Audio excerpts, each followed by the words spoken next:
Welcome to the Learning Pines YouTube. We hope this video helps. In this video, I will explain how to change your Honda Civic's time. First, locate the clock or menu button, typically found on your dashboard or audio system.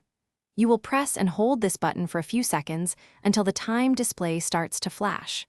This indicates the clock is ready for adjustment. Then, you will use the H and M buttons to set the correct hours and minutes for your vehicle. To begin, ensure your Honda Civic's ignition is in the accessory or on position, but you do not need to start the engine. Next, locate the clock or menu button. This button is typically situated on your audio unit or dashboard, close to the time display. Press and hold this specific button for approximately 2 to 3 seconds.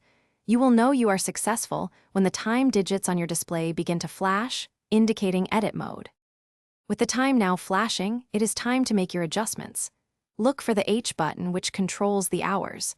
Press this button repeatedly until you reach the correct hour. Be mindful of AM and PM if your display shows it.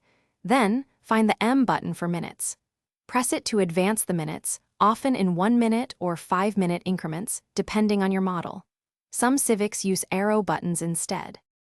Once you have set both the hours and minutes to the precise time, the final step is to save your changes. Simply release the clock or menu button that you were holding earlier. The time display will stop flashing, which confirms that your new time has been successfully saved. Take a moment to double-check that the updated time is now accurately displayed on your Honda Civic's dashboard. It is that easy. Thanks for watching. Consider subscribing if we helped you.